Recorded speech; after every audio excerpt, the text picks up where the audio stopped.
So, as most of you know, right, in a couple of weeks, Devin Haney will be taking on Brian Norman for his WBO welterweight title.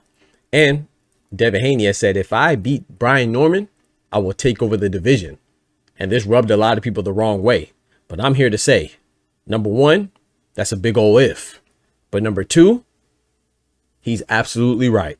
Hello guys, it's Rolly Romero. Yo, my name is Nonito Donaire. What's up guys, Designer's Eyes. We're here with Bob Santos Boxing. And I rock with Dr. Boxing Talk. I want to give a quick shout out to Dr. Boxing Talk. And I want to give a big shout out to Dr. Boxing Talk.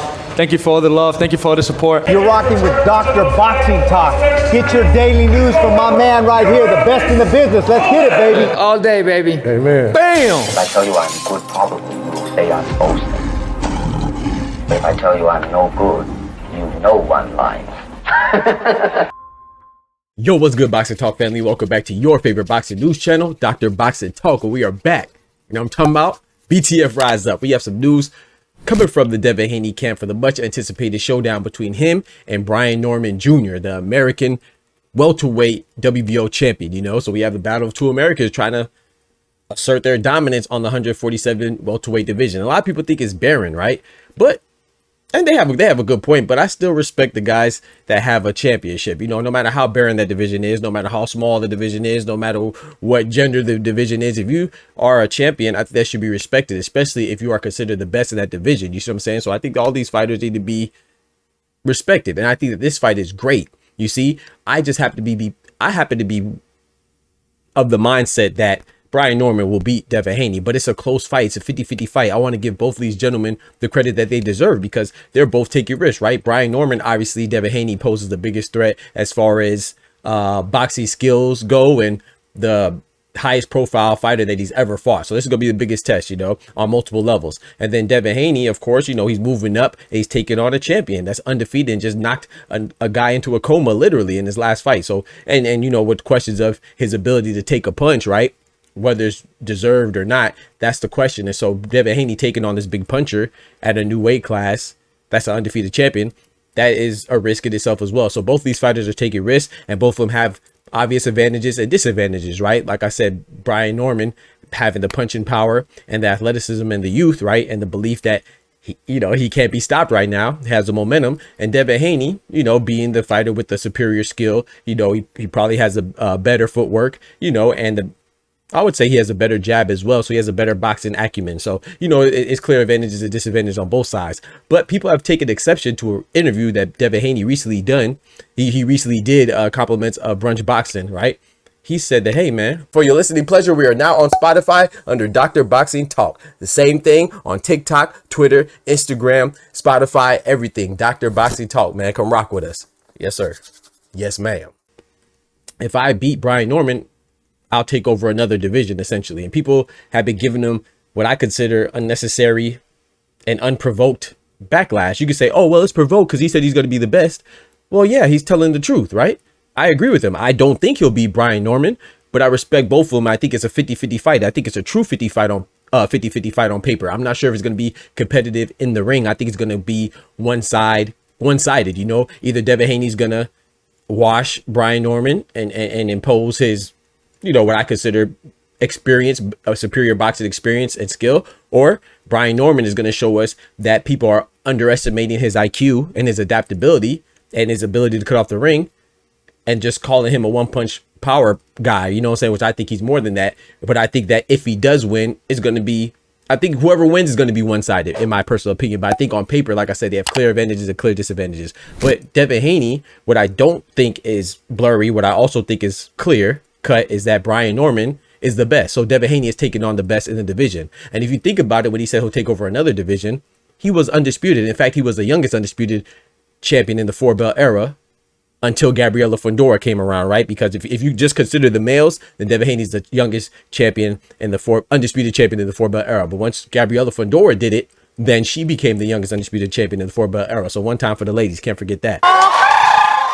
But, you know, Devin Haney is considered on the male side the youngest champion in the 4-belt era. So that means when you're undisputed, you effectively took over the division. And that was at 135 lightweight. So he took over the division, right? Whether you want to respect it for whatever reason, that's your business. But that's what undisputed means. It means that it's not disputed. It can't be disputed. He was undisputed at 135. You effectively took over that division. Now, after that, he moved up to 140 and he fought Regis Prograis. He did good, right?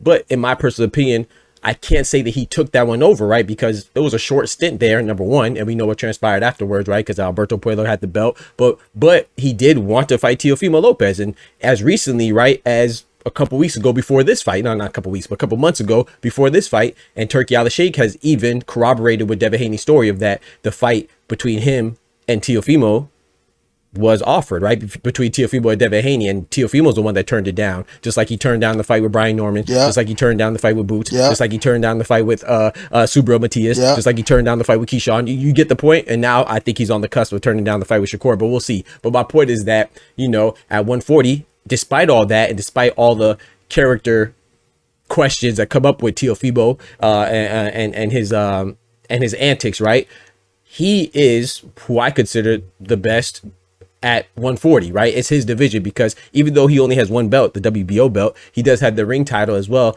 And look at the 140-pound division. I think it's a great division, but we've seen the other belts get passed around like hot potato, right? The WBC belt went from Alberto Puello to Subro Matias, right? The IBF went from Subro Matias to Liam Paro to Richard Hitchens. The WBA went from Rolly to Pitbull to Rayo to Gary Anton Russell. So you see what I'm saying? So these belts have been switching hands. The only one that stayed constant was Teofimo. So I got to give him the credit. However, you could argue that Devin Haney effectively took over that division as well, because he became the man, not because he won all the belts, not because he fought everybody. He had a short stint there, but he became the man because the man in Teofimo Lopez didn't want to fight him. So if the man in that division doesn't want to fight you, then in my personal opinion, you effectively become the man, at least by stature. You know what I'm saying? by folklore, you know, people are talking about you. They don't want to fight you. So I don't think he took over 140. Obviously he didn't. But as far as the guy who I consider the best, Teofimo, not wanting to fight you, then you can't really do much about that. But anyway, he moved on to 147, where he's at now. Some people consider him for his first fight at 147 against Jose Carlos Ramirez. I don't really. It's debatable, right? Because it was at a catchweight, but this is his first fight officially at welterweight against Brian Norman, and Brian Norman is considered the best, right? Even though he hasn't really been known for that long, but he's the best, right? The WBO champion. I mean, who else would you say? Would you say that the IBF champion Lewis Crocker is the best? I think the answer is no. Would you say the WBA champion Rolly Romero, who I like a lot, but would you say he's the best? No. WBC Mario Barrios, another guy who I like a lot, would you say he's the best? Absolutely not. He just had a draw with the 46-year-old Pacquiao. Yeah, so I think that Brian Norman is a clear-cut best at 147. If you want to say he hasn't proven it, I agree. He hasn't really had the opportunity to prove it yet. But as far as the consensus, I think the majority of people with the pulse, if you had to pick one, you would say is Brian Norman. So if Devin Haney goes on to beat Brian Norman, who a lot of us consider the best, including the Ring Magazine had Brian Norman ranked number 1, then he effectively took over the division as well. So I don't really understand the problem. The problem that I think that people are having with his statement is that you don't like Devin Haney. Yeah. And that's okay. Like I said, I'm not the biggest fan of Devin Haney. You feel me? If you rock with my channel, then you kind of know that. But I'm just not a hater. I ain't never been a hater, and I've always been an advocate and a proponent for the truth. And the truth is that he effectively took over 135. 140, he didn't really have the opportunity because Teofimo, who I consider the man, didn't want to fight him. So if the best guy in the division doesn't want to fight you, then that says enough on its own. And then he's going to 147 to fight the guy who is considered the best. So if he beats the guy who's considered the best and the guy at 147, then I think it's safe to say that even if he didn't effectively take it over by becoming undisputed, that he would be considered the top dog in the division. And then at 140, if the guy who's considered the best in Teofimo Lopez didn't want to fight you, then that speaks for itself. I don't even have to dig into that, right? I don't have to dive into that. And then 135, he was literally undisputed. So he's right. You know, like I said, once again, I think Brian Norman is going to win, but it's a great fight. If Devin Haney wins, which I think is completely possible, then I've given him all the credit that he deserves, because I think this is dope to take this fight. You see what I'm saying? And just like on Brian Norman, I think it's also a big risk for him to take the fight as well. I think they're both taking big risks, and the reward is also great because, let's be honest too, this isn't the most at stake that Devin Haney have ever had in his career, but Brian Norman would be considered one of the best, if not the best, people that he's beaten in his career. You know, a lot of people might have an issue with that, but what Brian Norman is right now, you know, going into the fight, I think Brian Norman is definitely poses the biggest threat that Devin Haney has seen in a little while. You know what I'm saying? So yeah, and then obviously Devin Haney is the best person that he's ever fought up until this point. So I think there's a lot at stake for both fighters. That's why this fight is great. And that's why every fight on that card is great. November 22nd, good Lord willing, for Anthony Yard and David Benavidez, Puma Martinez and Bam Rodriguez, their unification fight. You know, Abdullah Mason and Sam Nose fighting for that vacant title. So yeah, and then Brian Norman and Devin Haney, you know, or Brian Norman defend his WBO belt. So I think it's great, man. Oh yeah, and David Benavidez, I said that already, but he's defending his WBC light heavyweight belt against Yard. So this is a great fight, man, and I definitely agree with Devin Haney. If he wins, he's going to be the top dog at 147. I mean, who would you favor over him? You wouldn't favor the IBF Lewis Crocker. You wouldn't favor the WBA Rolly Romero. You definitely wouldn't favor the WBC Mario Barrios, right?